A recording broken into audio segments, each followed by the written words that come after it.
Today's lesson, we are working on section 8.4 in our book. It's called Multiplying Radical Expressions. So we've already talked about what radical expressions are. We have already reduced them to lowest terms, we've already added them and subtracted them, and today we're going to multiply them. In order for us to multiply them, we have to know first, which is at the top of your page on page 285, it shows us kind of in a generic way that the basic process for multiplying radical expressions, if we had something like a, like the nth root of a, we talked about when you have a generic, they use like the n for that. The nth root of a times the nth root of b, okay? Notice that both of these have the same exact index. It's an unknown letter n, right? And when you do that, as long as the index is the same, then all you're doing is multiplying the two radicands, okay? We're just multiplying a times b. So our answer is the nth root of a times b. So as long as you have the same index, you're just multiplying the numbers underneath, okay? Now these could have letters, they could have variables, and you may still have to reduce when you're done. All right, let's look at the first example. This is on page 285. It is example 8.4a. And they want us to find the square root of 3 times the square root of 7. Okay? I notice that they're the same index. They're both square root, invisible 2 for the index. And all I have to do is multiply 3 times 7 to get 21. Okay? So our answer is the square root of 21. If I could, I would divide 21 by a perfect square. But since none of our perfect squares can divide into 21, I know that I'm done. This is as low as this one will go. Now on the next part of this example, they've got the square root of 10 times the square root of 2. That looks simple enough. Same idea. They're both square root, so I just need to take the radicand times the radicand, 10 times 2. So our answer is the square root of 20. This time, I can actually divide this by a perfect square, okay? If I remember our perfect square list, I told you before, if it's helpful, you can always write it out.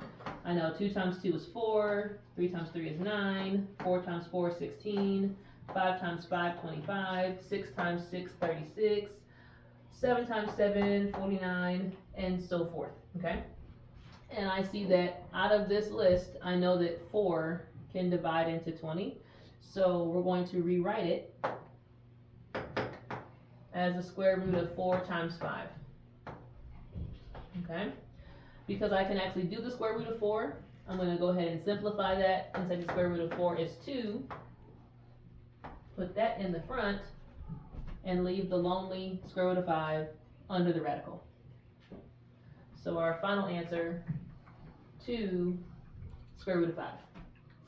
Okay, so far pretty easy. All right, just be careful as you're reducing them to check for your perfect whatever. Now these were both square roots. Remember, it could be a cube root, it could be a fourth root, and therefore you'd look for those perfect cubes or fourths. Let's see.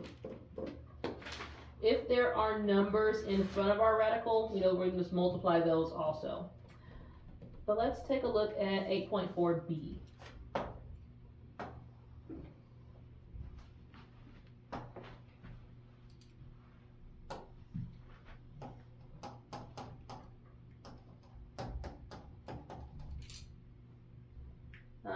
Give me a few minutes. All right, 8.4b, we're doing the square root of 12 times the square root of 5 times the square root of 10. So they can give you a list of as many of these as they want. As long as they have the same index, doesn't bother us. We're just going to multiply the numbers underneath. So 12 times 5 times 10 is going to give us 600.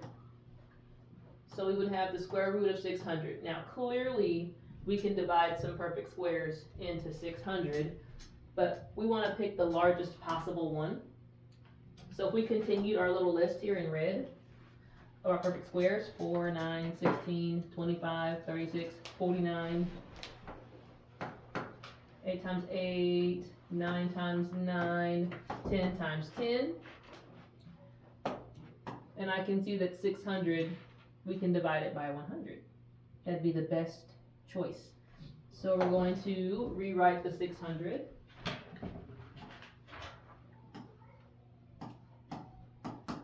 as 100 times 6. Because we can do the square root of 100 is 10. 10 comes in the front. Square root of 6 is still underneath. Because there's no more perfect squares that I can divide into 6, that's it. That's as far as you can go. Alright, so they really haven't challenged us much just yet.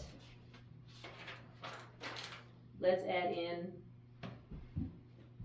some variables. I can feel the excitement building.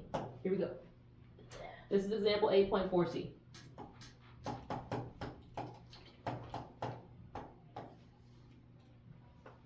So for this one, we've got 3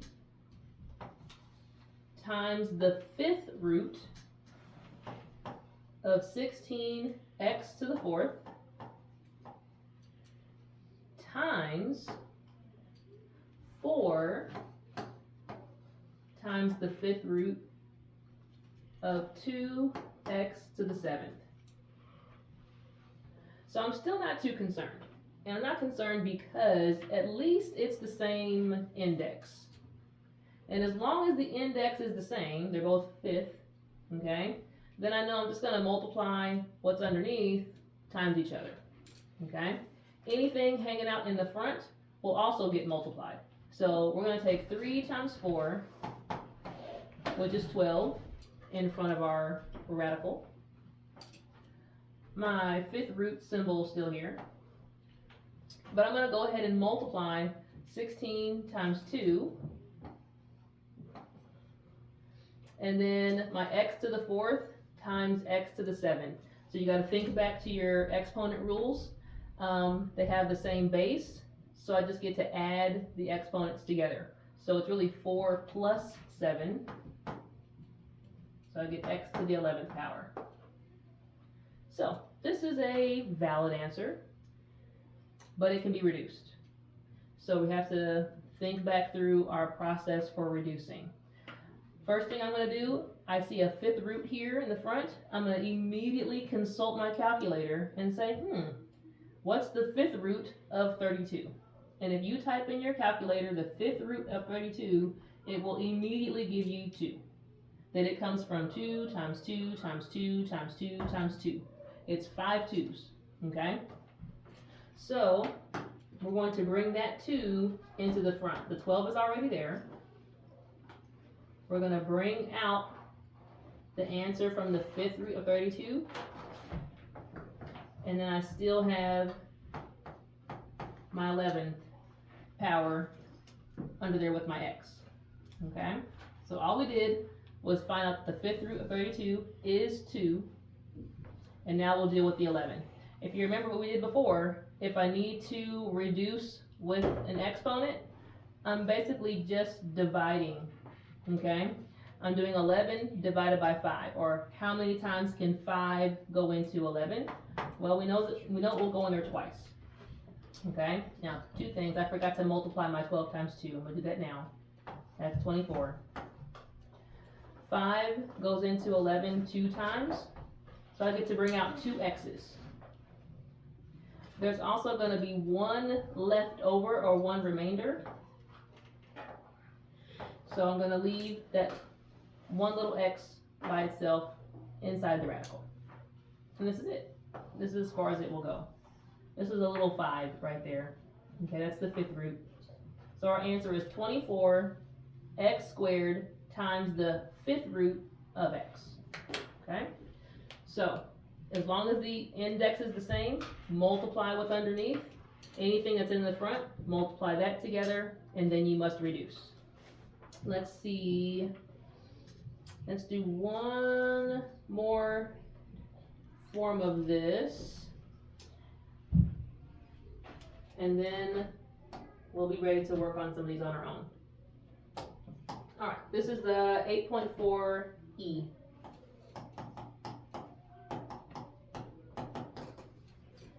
Alright, they want us to multiply the radical expression and simplify. So this is going to look like something we saw in the previous chapter mixed with the radicals. We've got 3 plus the square root of 2 in parentheses times 5 minus the square root of 3 in its own parentheses.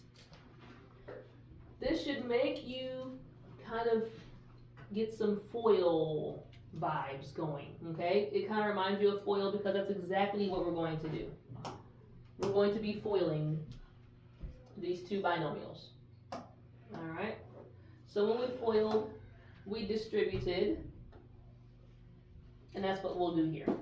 I'll take my 3 first, so 3 times 5 is 15, and then 3 times the negative square root of 3. If I'm multiplying those together, I'm just going to write them side by side. Like when I put the 3 in front of the square root of 3, it just multiplies it. It's almost as if the square root of 3 is like x. It's just going to sit at the back. So 3 times negative square root of 3 is just negative 3 square root of 3. Now we'll multiply by our square root of 2. Square root of 2 times 5 is just plus 5 square root of 2. Again, we're going to treat it like an x or a variable and put it at the end or at the back. Put the whole number first and the square root at the back. And last but not least, when I take the square root of 2 times the negative square root of 3, they both are square root, so no problem there.